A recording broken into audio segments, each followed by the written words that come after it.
What's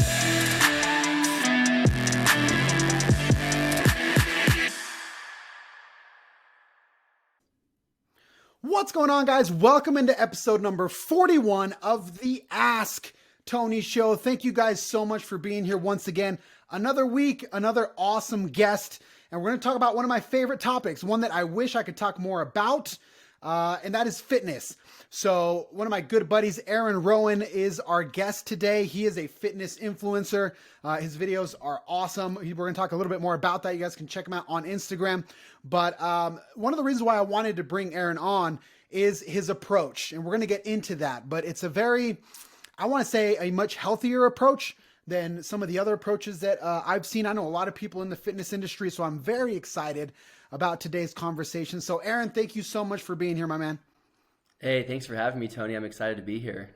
Yeah, so tell us a little bit about yourself, kind of what you're into, how long you've been working out. Just kind of tell us a little bit about yourself and your story. Yeah, so originally I born and raised in California, and moved out to Utah a few years back to go to school. I studied finance there, and and that'll come into play later. I say finance because a lot of the principles I learned in finance I actually apply to working out and exercise. With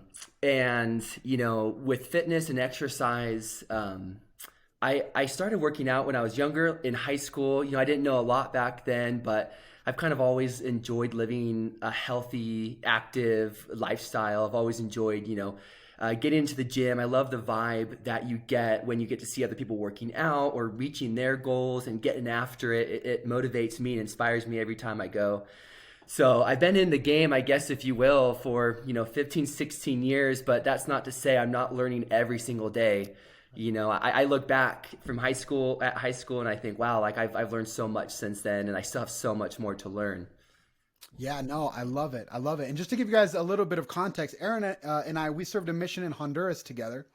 And I remember when we were out there in the jungles of Honduras, for a short period of time, I was what was called the mission president's house. And so Aaron, he was an assistant to the president, and they had this bench press. And I was a super skinny kid, and I thought I was like strong, but this bench press, it was like made of cement. Like they were like buckets, weren't they? Weren't they cement buckets? Yeah, 5-gallon cement buckets. It was like buckets. 2 buckets of cement, and they had it like kind of in the basement, and they were just like pumping reps, and I was just kind of there, just chilling. And I remember I tried to get this bar up, and it came on my chest, and I couldn't get it up. And I had some other missionaries trying to get it up, and that's when I was like, there's levels to this. So I can attest to that. Aaron is just a naturally strong dude. So that is awesome. But I wanna kind of kick off with this. Yeah. Fitness is basically nowadays goes hand in hand with social media. It seems like anybody who wants to be somebody in fitness has to heavily invest in Instagram, mainly Instagram, more than any of the other social media platforms. But a couple of, I want to say months ago, you made the decision to jump off of social media, which I thought was interesting. So talk to me a little bit about that, because we're going to talk a little bit more in depth later. But why make that decision to leave social media and just eliminate it completely? Yeah. So, growing up, I've always just been a very positive, happy, cup half full kind of guy. And originally why I left social media was because on my feed, all I was seeing was negativity. It was, last year, as we all know, is a very crazy year. There's a lot of events occurring, and the political climate was very hot. It still is. I think it's cooled down a little bit, but I just got tired of seeing people clash online, and even friends or family would clash, and I just didn't appreciate that negativity in my life. I felt like it started to even bleed a little bit into my personal life, and like with my kids and my family. And I didn't want that in my life. And so I decided to take a break. So I deleted, not just like deleted the app, but I hard deleted Instagram and Facebook. Those were the 2 social media platforms that I had. And they're gone. I can't get them back, which I'm actually very happy about. Even if you want. And it was, yeah. And it was refreshing. I was off for 2.5 months, and it felt great. And I'm really happy I did it, honestly.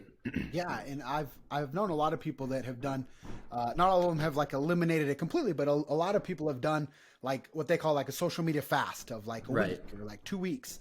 And every feedback that I've gotten is that it's a good thing, that it's exactly what you mentioned. They feel refreshed, they feel good, but then you make the decision to come back, and you come Right. back in a totally different context. So talk to us about what went into that decision, knowing that you were kind of going to jump into the pool again, where you already knew kind of what you could expect or what existed within the social media sphere.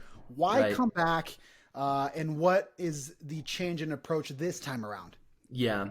Well, one thing I'll say is you get what you look for. You find what you're looking for. And so, now that I'm back on social media, I don't see this hot political climate because that's not what I'm looking for. It's not what I follow. It's not what I'm into right now. I don't want that in my life current, at this point in time. And so the main reason why I came back, as I mentioned before, I'm a really happy, positive, upbeat guy. And when I was in college, I learned how much I love. Well, when I was in one of the events that took place was that I learned I love to help other people. I'd be in classes like difficult finance classes, and we would have study groups together. And I would always come extremely prepared. I'd have studied. I'd know the problems, and I would come to review with friends, but more than anything, I enjoyed teaching them and seeing that light bulb click. I loved it. And I even considered pursuing that profession and going back and even getting my PhD, as crazy as that sounds. I could be a professor to help other people. But right now it's not in my cards. And so I came back to social media because one of the things that makes me really happy and really positive is fitness. And I want to help flood social media with positivity. And try to get rid of this negativity, where there's light, darkness can't be found. And I'm a believer of that. And I want to help spread that message. And one thing that makes me happy, as I said, and positive and confident is exercise, healthy living, and fitness. And I want to spread that message. And just like I did in college and help people like learn finance and get through difficult classes, my friends in study groups, I want to do that on social media. I want to help people learn what I've done that's made me successful in healthy living and fitness and exercise. And I want to pass that along. Yeah, I love that. And I think that is so key. You said a couple of key things. Number one, you find what you look for, right? So the context obviously really, really matters. So if you are following accounts or following people that are very contentious or that are, touching sensitive topics, then that's what you're going to get within the feed. Also, you mentioned that you wanted to spread positivity, which is something that I completely agree with, because it seems like the negative people are so loud. They're so loud. Right? They're so loud and they're all over the place. So those Yeah. of us that try to focus on positivity, we need to be even louder. So Agreed. I love that. I love that. And so talk to us a little bit about this new project that you have coming back into fitness. What's kind of the idea, the structure? What is it that Yeah. you're trying to accomplish? And also, what do you feel that kind of makes you stand out from the other 97 trillion Instagram fitness accounts that anybody can follow? Right. What I'm trying to accomplish, I feel, and I've been thinking about this a lot recently, and for some reason, and I think this idea, the stigma is getting better and it's slowly starting to dissipate, but there's like this weird connection that like people have in their minds that as you get older, you graduate from college, start working, start having kids, that like naturally your health just like has to decline with your age. That's true. Like it's really weird and I don't get it. Like just because you're working and you're busy and you have kids, or you get into your 30s or your 40s, like you just think you have to like not live an active lifestyle anymore. And it's like, oh, it's okay that I'm not as healthy as I used to be, or I can't, do what I used to do. I can't run. I can't play basketball anymore, whatever it may be. That stigma I don't think should ever exist. And I'm here to say it shouldn't. And so I'm turning 30 this year. And I feel just as good as I did when I was 19, 20, 21. And I think I wholly believe it's because I've led that healthy lifestyle. I'm active. I love, I exercise and lift weights, and that's really helped me feel good, heading into my 30s. And I fully plan on feeling this great well into my 50s. I don't plan to ever give this up, and I'm going to prove it to the world. And I'm going to show people how I've done it and that they can do it too, because I'm not unique. I mean, I don't want to say, I'm not trying to downplay myself and like not give myself value. Yeah. We're all unique, but everybody, what I'm trying to say, everyone can do what I'm doing. It's not single to me. Sure. Yeah. And actually, in prepping for the show, that was one of the things that really caught my attention. About things like, you don't use a ton of supplements, and you don't Right. do all this other crazy stuff that a lot of people feel like are essential in order to even start getting some results. So, January is really a weird month in fitness, because we have our, New Year's resolutioners, and which I think is a great thing on one Right. end, because it's a great goal. Like you said, anybody can do it. So the gyms are flooded. There's a lot of new people, but it doesn't last. Usually by Yeah. end of February, March, things kind of, slow down, and then it's kind of the regulars are kind of in the gym. So why do you Right. think that happens, and how do you think somebody that is right now here, it's January 23rd, that Yep. made that resolution, maybe they already fell off a little bit, how can they keep it up and make it something consistent where come November, December, they're still in it and they're still consistent and they didn't fall off? Yeah, there's a couple of things that I think everyone should do, and really quick to touch on your point that you made about supplements. You're right. I'm not big into supplements. I drink my protein. I don't even use pre-workout. A lot of people will use that pre-workout to kind of get pumped before they get into the gym. I'm not saying that it's bad, but that's just not something I'm into right now. And I'm trying to build naturally and organically, and it's very doable. Like, you don't have to use all these supplements. You don't have to know everything that's going on in the supplement world to be fit and get to reach your fitness goals or how you want to look from a physique perspective. But going into your question with the New Year's resolutioners, I think there's a couple of things that if you're trying to get back into it, you should do. And one, it's being prepared. If you went to whether it was in high school or college, we often have tests that will test us on our knowledge that we've been learning over the month or whatever the course is. And if you go into that test not having prepared or studied or learned the material, you're probably not going to feel great going into that test. You're going to be a little nervous, and you're probably not going to perform well. And the same thing goes into exercise and working out. If you're a New Year's resolutioner or you haven't been to the gym in a while, what I suggest is, one, you get prepared. And so before you go into the gym that first day, or maybe you've already been going for a few weeks and you're not feeling super comfortable, before you go in this next time, I suggest having your workout plan. One, it keeps you honest and it keeps you going back. So have a routine that you can follow. But two, before you get into the gym, look at that routine, understand what exercises you're going to be doing, the reps and the sets, and then make sure you understand the correct form. That way, when you get into the gym, you're not wandering like, oh, what do I do? Oh, shoot, like, let me Google this video on how to do this properly. It's, you get into the gym, you know exactly what you're doing. You're confident. You head to your machine, you do your sets, do your reps, and you're going to leave super confident. And that confidence is going to lead you to get into that next workout, and then so on and so forth. And it's going to begin to snowball. Right? Confidence builds and it snowballs. And so that's number one, being prepared. That way you can execute to the gym and feel great. Number two is to never, ever compare yourself.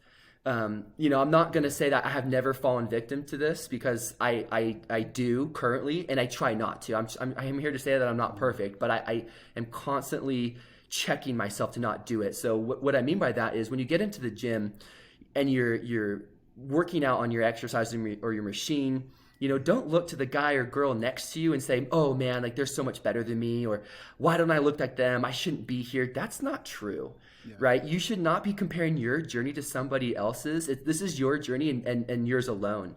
And so you should be comparing yourself to yesterday, to a week ago, to a month ago, and to a year ago, and never to anybody else. Because, just like in a career, I'm in finance.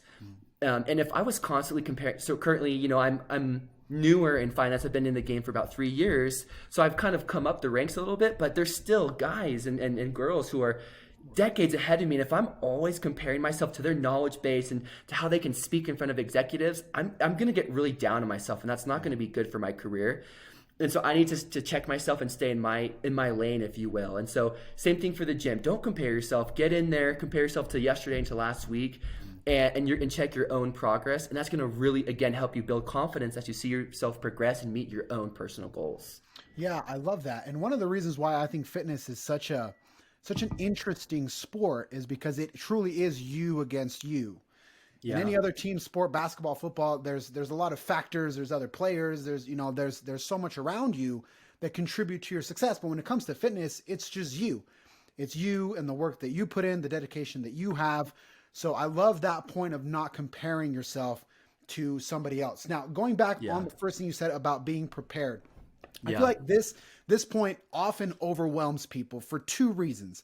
Number one, in many cases, when people think of being prepared, they think of I have to meal prep for a full week and I have to cook a ton of food all at once and like freeze it and I have to do all these different things. That's number one. And number two Yeah. is when actually picking a program, like you mentioned, which one do I pick, right? There's 97,000 fitness apps and there's all these programs and stuff and YouTube videos. Which one do I pick? How do I meal prep? Like, and it seems like it becomes so Right. overwhelming that people decide not to do it. And while I agree with you that it's critical in order to have success, how would you go about doing it in a way that's simple yet effective? Yeah. So first thing I would say is try not to experience paralysis by analysis. Love it. Right. So you could go out and yeah, you're right. There's going to be 1,000 different programs and you may not be able to decide on one and that may prevent you from picking one because it's too overwhelming. Don't do that. I'd say just if you're getting back into the gym or maybe you're experienced and you're looking to take it to the next level, I would personally say, spend 20 to 30 minutes, researching good exercise programs or workout routines, and then pick one that you believe is going to be a good fit for you, and then just move forward.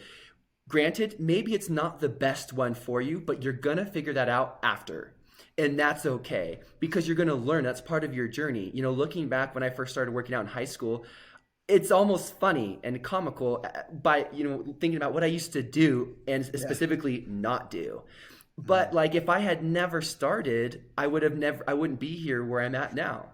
And so it's just getting into it and you're going to learn and you're going to stumble and you're going to fail a little bit. I failed lots of times and that's how you learn. And so it's picking one and moving forward, and maybe you get lucky and it's great, then move forward and just continue to learn and grow. And if it's not the best one, as the weeks go by, just find something that's better suited for what you're trying to accomplish and then choose that program.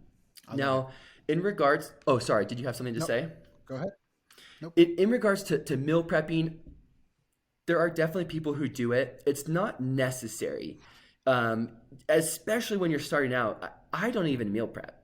And a lot of people do. I just, I kind of live by the principle, I'm busy. I'm a dad. I have 2 children. I work full time. Life is busy. And so I'm just trying to get to the gym 45 to 60 minutes a day. But it's the consistency that's so key. And so I'm not out here meal prepping every day. I try to eat well and I try to eat healthy meals, but you don't have to meal prep and feel like that has to take place before you get to the gym. So definitely do not let that stop you. Yeah, I love it. I've had so many conversations where people are like, yeah, well, I don't have time to like be cooking all my meals all day long, or I don't want to have, frozen ground beef on Friday that I cooked on Monday, and I just don't want to do that. But they feel like if they don't, then there's no way that they're going to be successful. So I think that the fact that you don't do that and yet you can get good results is absolutely key. So one of the other things that I loved about your approach, which you mentioned previously, was not really taking in the use of supplements at a wide scale. You see people taking fat burners and branched chain amino acids and glutamine and creatine and pre-workouts and all this different stuff.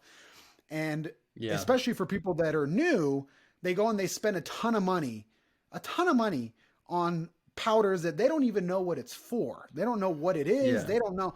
Like they have no idea what it does. Somebody told them that they had to take glutamine and creatine and they don't even know what it is. And so, and I feel like that is kind of a dangerous road to go on because that's one step short of them being like, okay, PEDs, SARMs, things like that. So how do you kind of, think about not using those supplements or those compounds when they're so prevalent, and maybe a lot of videos and people are going to tell you that you absolutely need them? Yeah. I'm a strong believer or firm believer that your body and your mind is very powerful, and your body will learn to adapt and it will grow. In that I don't need all these supplements to get my body to look the way I want it, right? Anyone can technically shape their body how they want it. Granted, it will take time, but you don't need all of these supplements because, again, I'm a believer that And I feel like I'm proof, and there's lots of other men and women who are proof that you don't need those things to achieve the look that you're going for, because your body will grow, it will learn, and it will adapt. And so if you're hearing that like you need those types of supplements to get you to where you want to be, that's definitely not true. I'm not saying that supplements are bad, but especially if you're in the beginning part of your journey, you definitely want to stay natural and just learn line upon, little by little. Because you can't, it's like, if you're going to train to be a doctor or whatever profession, you can't learn everything in one day. Right? Doctors are in school for 8 to 12 years. And the same thing is like same thing with fitness. It's just line upon line. You'll learn here a little and there a little. Yeah. And so I'd say just get into it. Don't take the supplements. And as you research, as you learn a little bit every day, over a year, a couple of years, your base knowledge is going to be so much greater than when you had originally started. And so again, I'm not a huge believer of the supplements, especially in the beginning, but I'm sure they help. But again, I currently don't use them. Yeah, no, and it kind of goes to what you were saying. And guys, if you follow Aaron on Instagram, you'll see he looks fantastic. So, that is the proof in the pudding that you don't need them. And could they help? I guess, but first you have to understand what they are. And yeah. I've had a lot of conversations I just had one with a buddy about 2 weeks ago. He started taking something. I'm like, do you know what that is? And he's like, no, but it tastes good. Like, you have to be careful what you put into your body. You can't just put powders in there for no reason just because you think it's going to make you jacked. Right. And so I think that is a very crucial point, especially for males that kind of feel that pressure of being ripped and being huge as fast as you can. And we just try to rationalize shortcuts and just think that's the proper way to go about it. So I really appreciate that kind of health-driven perspective that you've taken in being able to, as you said, shape your body in a way that is natural, in a way that is healthy, because the end goal is what you said at the beginning, that you still want to feel healthy 50, 60, 70 versus just being jacked from 30 to 40 and then having all these issues later, right? So I love that. Right. And one of the things that also caught my attention is how early in the morning you work out. So what time of the morning do you work out? I get up in between 5:40 and 5:50 every single day, and then I am at the gym, lifting or at least stretching. Especially if I'm doing chest, I always stretch my shoulders, or legs, I'm stretching my legs. I'm doing my first stretch or first exercise at 6:20. It's early, as a lot of us, and I'm sure a lot of the people watching this episode of this podcast, we work. And you might not have the ability to go at night. And so, just like me, I don't. I have kids that I'm watching and other things that I'm doing at night. So I have to go early in the morning. And I didn't hear that second part of your question. Was it, how do I keep that up? How do I? Yeah, because, basically, another common excuse is the time excuse, right? Of saying, right. I don't have time. I have all this stuff, full-time job, kids, wife, people are in school. And so one of the interesting things that I've noticed from you is, even if you have to be in there at 6 a.m, 5:30, like whenever you have a second and you have some time, that's when you make it a priority. But for a lot of people, it's really hard to get up even earlier because they're already, getting up early, trying to get kids off to school or trying to get to work. Right. So then to say, okay, now you're going to sleep an hour and a half less to try to get to the gym, that's very hard for people to do. So how do you keep that up and not kind of fall off? I think, first of all, like setting yourself up for success. And so if you know that you need to get up, for example, my wife really loves to work out and she loves fitness, and she gets up every single day at 4:40. Wow. Every single day at 4:40 in the morning. She's incredible. And it's every single day. She does not miss a day at the gym. And it's about setting yourself up for success. So she's not going to bed at 11 or midnight. She's getting ready for bed earlier, and she's probably asleep by 9:30, so she can at least get her 7 hours of sleep. So first of all, it's setting yourself up for success and knowing how to prioritize your time and making sure you're using that efficiently throughout the day. And so for me, I know that I'm getting up at 5:40 to be at the gym around 6. I'm trying to get to bed a little earlier, so in between 10 and 11, and I shoot for 7 hours. Sometimes I get to bed later because I have to work or whatever it is, and I only get my 6. And so I think building that habit, just like getting to bed early so you can feel energized in the morning is key. But then two, we kind of touched on this earlier, is using some type of workout training program, because it kind of keeps you committed, if you will. Because for me, it's more of an advanced workout plan where I'm working out really hard 6 days a week, and there's other plans that you can do 3 to 4 days a week if you're newer, and that's great, and I suggest that. But I don't want to miss a day because I don't want to fall behind in my workout plan. There's been many years throughout my life where I haven't used a workout routine or a training program, and I feel like I'm just kind of aimlessly wandering around the gym. I'm like, oh, I guess I'll do this. I guess I'll do like 10 reps, or I don't really know. Yeah. And then in the morning, if I'm tired, I have an excuse. It's like, well, I'll just go tomorrow. Like, there's nothing holding me accountable. Yeah. So that's another thing. And then third is having some type of an accountability partner. So currently, I don't have somebody I can work out with every single day. Occasionally friends will come up throughout the week, and I usually have somebody to work out with on Saturday morning, but Monday through Friday, it's typically just me. However, I do have a friend, and we're on the same workout program, and he lives 30, 40 minutes south of me, but we'll text each other our sets or our reps or our weights. And so that kind of keeps me accountable too, because I don't want to miss a day and then get the text in the morning. He's like, oh, I got this set and that set. And I'm like, oh my gosh, I missed my day. Yeah. It's like, shoot, dude. And I almost feel like I'm letting him down as well. It's like that really holds me accountable. And I'll wake up at 5:50, and a lot of times I'm still tired. But I think to myself, I can't let him down. I'm getting up, and then I just get up and I go. I don't lay in bed. I don't think about it. It's alarm clock up, Which is so true, because I did a workout with you last week, and I live 45 minutes from the gym ish, 40 minutes. And so I was up late editing stuff the night before. And so the alarm went off, and I went because I knew that you were counting on me to be there. I knew that I had made a commitment to be there. If it was just me, I would have rationalized, I'll just go at night, and I would have just gone back to bed. So I think that is key, in the sense that it doesn't have to be someone that is physically there with you, just somebody that will hold you accountable and just ask you how you did every single day. Because the other thing I wanted to kind of address is that fitness can get a little bit lonely, it seems. Because it is you versus you, it can get lonely. And sometimes people get a little bit lost because they do feel like they're just doing it all by themselves, and they don't have anybody there. So I love that point of having an accountability partner. And another thing along the lines of an accountability partner, I feel like some people will say, to rationalize not having one, and they'll say, oh, I need somebody who's my exact strength level, or this guy or this girl, they're too much stronger than me. I'm not going to feel comfortable. And I think that's a very bad line of thinking for many reasons. One of them being, and I'll give an example. When I was in high school, I think I was a junior or senior. I think I was a junior at the time. And there was this freshman who came into the school, and he immediately started playing on the varsity team and as a starter. But growing up, he had older brothers and friends who were 2 or 3 or 4 years older than him, and he always played basketball with those guys. There you go. And he just naturally, like I said earlier, your body adapts. The body is incredible and the mind's incredible, and he adapted and he learned how to play with bigger guys, and that served him well. So he went out to play college basketball as well. And so just like working out, if you're with and I actually prefer working out with somebody who's bigger and stronger than me. Because one, they're probably going to know a lot more than me, so they can give me tips. Maybe my form's a little off. They're going to tell me, and I always tell them, hey, critique me. It's great.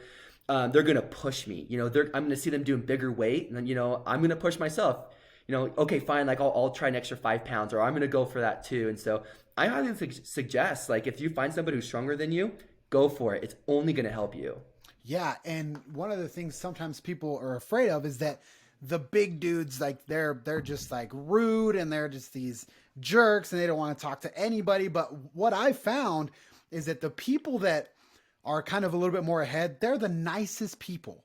Oh yeah, because they've been there, and so they're further along in that process. So at some point they also started. At some point they were also new, and so they understand how that feels. So I've had a lot of conversations at the gym with really big dudes and people that have had a lot of success in the field, and you can just tell, and they're the nicest people in the world. So Don't feel like you're being judged or they don't want there's always 2 or 3 jerks, but most people are just good people that understand what what you're in, and if there's something that they can Oh do to yeah. help, they will absolutely do that. So don't feel intimidated by someone on the other bench that is doing twice as much weight as you are. Definitely. And along those lines, I love that point that you said. When you see these bigger guys and girls, or fit guys, fit girls, they know exactly what it's like to be new at the gym because they had to start too, and so they understand it. They understand the process. And when I see people at the gym, and I can tell like, oh, they're a little bit newer. I don't go up to them and tell them this. Maybe I should. I don't know. I don't want to interrupt their workout, but I'm pumped. I'm pumped for them because like they're starting their journey. I think it's so cool. Everyone has to start somewhere, and I'm always excited for them. And I know I'm not alone in that. I know you said you are as well. And so yeah, never feel intimidated. And if you ever have a question, like sometimes, if I'll go up to guys if I see them doing a big lift, and I'll just be like, I'll compliment them like, hey man, like that was big time. Congrats. Yeah. And dude, they're always so nice. They're like, oh dude, Nice. thanks man. Like they're so cool. And so Yeah. never be intimidated, never be afraid to talk to those guys or girls, like, because they're generally really nice people. And especially if you're going up there to like give them a little compliment, like, hey dude, that was a big bench, dude, props. They're going to be like that makes them feel good. So That makes everybody feel good. Yeah, 100%. Yeah. And that's also a way where you can start to get to know people. Most people are regulars at one gym. So, Right. For example, in your case, you go at 6 o'clock every morning. I'm sure you see a lot of the same people. Oh yeah. Other Yep. people that, so you can kind of recognize faces. And so that just makes for a more enjoyable experience. But It I want to definitely kind of does. touch real quick on diet, because everybody says diet is like 90% and what you lift is like 10%. So you got to nail in your diet. But Yeah. then that is Pandora's box. There's so many different diets and ideas, and if it's keto, if it fits your macros, if it's paleo, if it's so you mentioned that you don't meal prep.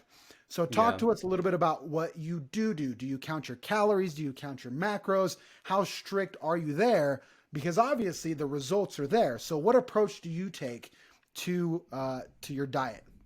Yeah, and this may actually be a little bit unconventional, but one, I don't count my macros. I don't really count my calories. I have a general idea because I'm trying to put on weight. So I have a general idea of how much I'm eating, but I'm not tracking it super closely.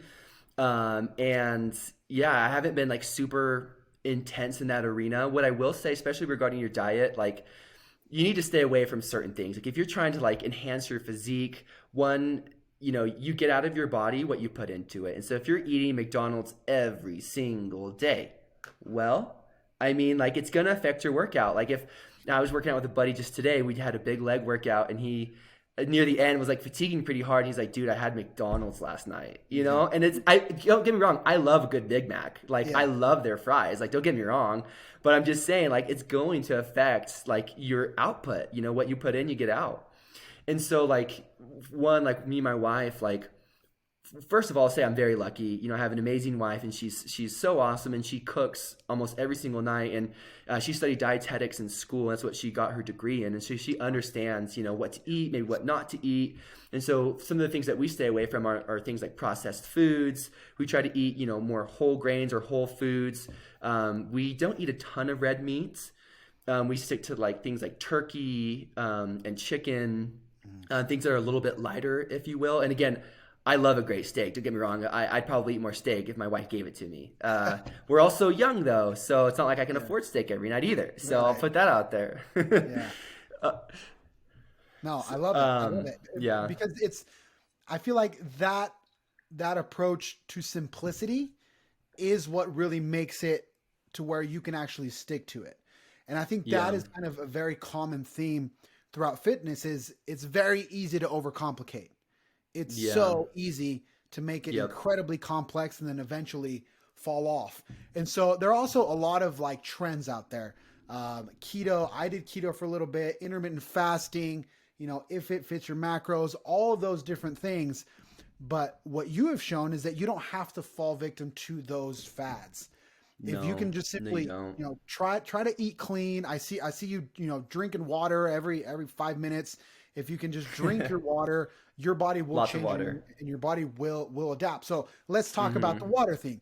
Do you carry your bottle around everywhere you go? How much water are you drinking? And what change has that made for you? Man, so before I met, so my wife is a camel. And she's always been that way. And I wasn't. And so before we met, like I didn't drink a ton of water. But now I drink tons of water. And so, I work 8 to 10 hours a day. And so I have this like 24 ounce or 30, one of the two, Yeti that I just have at my desk, and I'm filling it up constantly. I try to drink a gallon a day. That is like if you can be drinking a gallon a day, like it's going to improve your life, like it drastically. Like even my sister, she's not super big into fitness, but she had reached out. She's like, "Hey, I just started drinking a gallon a day of water. Like I made it a goal, and I'm just like more happy now." And like I agree. Like as you feel like if you're putting good things into your body, like you're going to produce better outputs. And so I try to drink a gallon a day. I'm usually trying to drink 24 ounces before I start work, and then I drink 3 or 4 of these during the day, and then like one after work. And like I usually feel really great. One thing I did want to hit on was, for a lot of us who are sitting at a desk,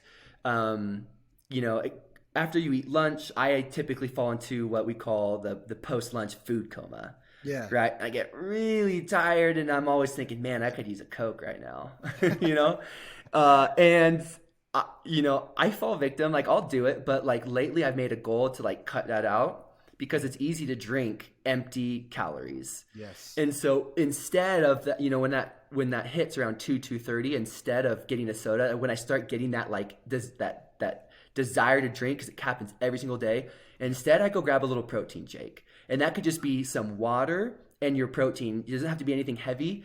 And I drink that protein shake, and literally like that desire to drink that soda is gone, and I feel great. Put some protein, some extra water, and I'm feeling really great. And I'm actually not even that tired anymore after drinking that protein shake. So it's like a win-win. I'm no longer tired, and I didn't just put empty calories into my body. I had like a nice little protein shake. Yeah, I love that. And so you're no longer tired, but you didn't have to take a bunch of caffeine, right? So That's right.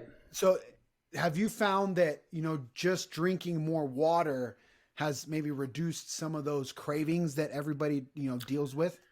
Oh yeah. I mean, again, like your body adapts. And so like, and it adjusts, like, you'll see people, and I'm not like judging them at all for it, but like you get like your body will build a tolerance. And so maybe you started with just 1 cup of coffee, but then like your body just gets used to it. That's how your body works. It adapts. And so maybe instead of needing that first cup of coffee, now you need a couple. But it also works the other way. If you want to stop drinking as much caffeine, maybe it's through coffee or soda or whatever it is, you start drinking water, it's going to be a little tough in the beginning. But if you just work through it, maybe get up and do like a couple push-ups, a few jumping jacks, like your tolerance is going to go down, and you're going to see that you really don't need the caffeine anymore. That's how I feel. I really don't even drink caffeine ever during the day. I'll have a cheat day like on Saturday or Sunday, sometimes both days, or Friday night. I'll drink my soda, like my little 12-ounce soda, and I just love it, because that's my guilty pleasure. I love soda. But that's it, right? So it doesn't wreck your physique, because it's not every day. Exactly. So I love that, and I think that is also an important point. You can still have your things here and there, like, and you you don't should have to get out completely. You just have to understand that the more you take those things, the more of a negative consequence it's going to have. That's right. And so, another critical component to this whole fitness thing, and especially right now, I see it a lot, which is fitness coaching. And so when we did the prep call for the show, I mentioned a video clip that really caught my attention from Kai Green. If you guys don't know who Kai Green is, Google him. But he's, one of the biggest bodybuilders on planet Earth. And so he was talking about coaching, and they basically asked him the question of if he thought a coach was valuable. And so I know a lot of coaches. I've been coached, a coach can go anywhere from $200 to $500 a month. But Kai Green, he said something very interesting that I would like to get your take on. He said that a coach really has no value until you have established the proper habits. Until you've gotten the fundamentals down, a coach isn't really going to help you very much. So what he was saying is save your money and work on building those habits, getting to the gym, 4 or 5 times a week, getting rid of some of the junk food, actually, doing your cardio. Once you have those habits, now a coach can take you to the next level. But then there's the other argument, which is you need a coach to establish those habits in the first place. So to that you say what? I think in today's day, to that, I say you don't need, I'm of the same sentiment. You don't need a coach, especially in the beginning. My coach, the internet, Google, YouTube. I mean, social media, Instagram, you name it. You can find every single workout on the planet through Google or YouTube or Instagram, and you can learn yourself on how to start, building that foundation of fitness.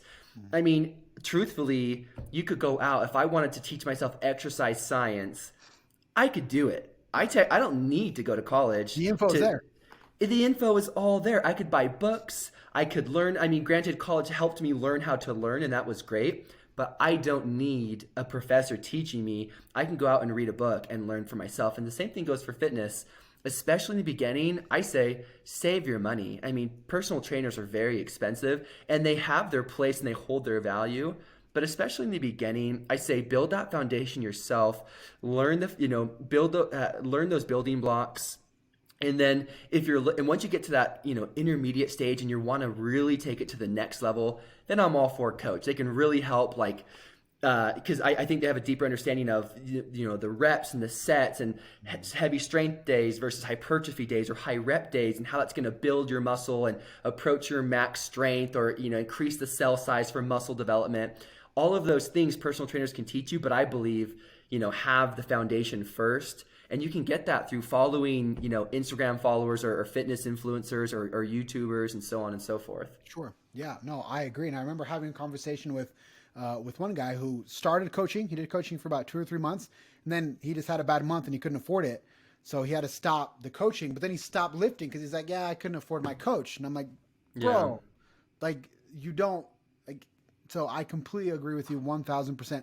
So that's kind of where I see fitness, where there's so many things, there's so much money to be made from one person that wants to get fit, right? There's so much money that you can sell him supplements and gear and clothing and all this stuff and coaching and programs, and people fall into that and they feel like it actually is necessary, when really, like you say, the information is out there. You just have to take the time to actually research it, and then just, keep it as simple as you can. And the results, the results will always be there. So talk to me a little bit about, the relationship with your wife, in the sense that a lot of people struggle when their partner maybe isn't as into it as they are. And this is very, very common. You and I have the same blessing that our wives are also fit, also like to go to the gym. They like to work out. Yeah. But what do you say to those people that maybe their spouse or their significant other isn't so into it, and they kind of feel like they have to go about this on their own? Lead by example. I'm a huge believer. I think there's many different types of leadership styles. I am the type that I like to lead out in front. And I think that translates to into a lot of different areas or facets of my life. And so, if you're really into working out, but your partner or spouse isn't, then just show them, just kind of lead by example. You don't have to be a loud example. You definitely don't think you should be on them every day, because no one wants to, hear how they should be doing something that they're currently not doing. But if you just go out there every single day and you can show them, hey, like, and they just see that positivity in your life. And because fitness, naturally, you go out and work out in the morning, especially, like, I love it because it releases those endorphins. So I come back from the gym and I'm feeling awesome. I'm happy. I'm pumped on the day. I'm like ready to get this going. And I think naturally, like, that energy, that positivity is going to just, feed and bleed into their life. And they're just going to feel it. And they're going to say, wow, like, that seems really cool. When my wife and I actually first got married, she was a big runner. And she actually had never worked out. But like, she saw me and like my lifestyle, and then she just kind of got curious, and she's like, hey, like, maybe I should get a gym membership. And like, I didn't push her too hard. I was like, yeah, that's great. Like, I can help and teach you, and you should definitely YouTube, because like, I know how like guys work out. Maybe you should kind of figure out how girls should be, if maybe it's a little bit different. I don't know. And then she just kind of dived in, and now she loves it. She's obsessed with it. She loves how good she feels, those endorphins. So anyways, that's my advice. Yeah, I love it. Yeah, I think that the lead by example point is absolutely critical. And lead by example, and you said this, without being like super loud, because there is also a subset of the fitness industry that looks down on those that aren't fit. And so I think that whatever level you're at, you have to be careful, because there's always Yeah. going to be people that are going to be, in worse shape than you, but then you're always going to find someone that's in better shape than you. Oh yeah. So, I love that in most cases, the fitness industry is very, warm and is very, helpful, and people want other people to succeed. But there is that other side that kind of looks down on people. So I've known of situations where, one or the other of the spouses is fit and the other one is not. And there's kind of this constant like little attack of, I don't like this, or, kind of feeling like you're superior. So I think that you do have to be careful to not allow your fitness success to give you that air of superiority, right? Because it's very easy to fall into that, especially because it's you're coming at it from like a vanity perspective, in the sense of you want to look good, but be careful to not swing too far the other way. Agreed. And especially, and along that point, love has to come first, right? Never get on your spouse, your partner, or whoever it is, because, you're achieving your goals and maybe they aren't. It's only going to make them not feel good about themselves. That could easily create some animosity in the relationship, and no one needs that in their marriage. Love always comes first, putting trying to put the needs of your spouse or partner in front of yours and serving them. That's what's going to create love and happiness and peace in your life, not getting on them or trying to show them how awesome you are because you work out. It's definitely never a good route to go. Yeah, for sure. And I think one of the things that I've come to realize is that fitness it's not just about having abs. Like, sure, having abs is cool, but there's so much more from the mental health aspect, just what you said, just the endorphins, the personal development, the getting into healthy habits, prolonging your life. Like, there's so much on the back end that if we're kind of short-sighted, we can kind of lose sight of those. Yeah. And even if, you're into the gym and maybe you're not seeing like the results that you want, I mean, that's okay. Like you said, like the time that you're putting into the gym and fitness now is going to affect you 20, 30, 40, 50 years down the road. And so maybe you don't have the six-pack abs. That's okay. Like there's so much more to fitness, like the mental health, releasing the stress. The gym for me is a huge stress reliever, and I get stressed a lot. But when I'm at the gym, I literally forget about work. I forget about my job. And there's so much more to fitness than having the big biceps or whatever, the six-pack abs. There's so much more benefit to that. So do not ever let that hold you back. For those listening, never let that hold you back. Get in there, let those endorphins, fill your body, and you'll see the change in your life, whether it's, physically or mentally, emotionally. Yeah, I love it. So tell us about this Instagram page. Tell us where it's at. What are we going to find? What's the intent? Guys, plug in. Seriously, check it out. I know that there's a ton of fitness stuff out there, but Aaron, just a great dude. He's not going to try to sell you stuff. He's not going to put up a promo code to buy his joggers. Like, it's just a legit good dude with good intent, good information. So tell us a little bit about this profile. So currently I'm just found on Instagram. My handle is Aaron Rowan _fit. So Aaron Rowan fit. And I often, typically daily, I post videos of my workout. So you can see, my form, how I'm doing my sets and reps. And then below, and I always make sure to put on some catchy music so it's not just boring gym background, right? And then I always down below in the comments, I post, my reps and my sets. That way, if you're looking for a good workout, depending on, what level of experience you are in the gym, you can go in and give it a shot. This workout program that I'm doing is absolutely unreal. I'm seeing awesome gains. It's been a really fun program. And since I'm, a little bit newer to my Instagram account, I'm learning and developing. So there'll be days where I like to post like motivational quotes, right? To, getting up early, getting out and getting after it. I'm also really real. I'm not just about Instagram. I have a family. I have a couple kids. Sometimes I'll post funny videos of how crazy my kids can be, right? Or sometimes how cute they can be. And again, I'm just another biased parent. And so honestly, I'm just here to show that I'm real. I'm a dad, right? I don't just dedicate all my time to fitness.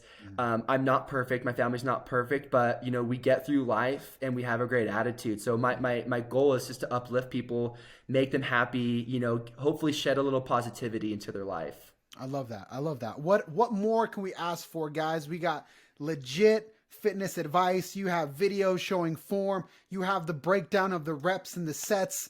You have motivational stuff, just the whole 9 yards.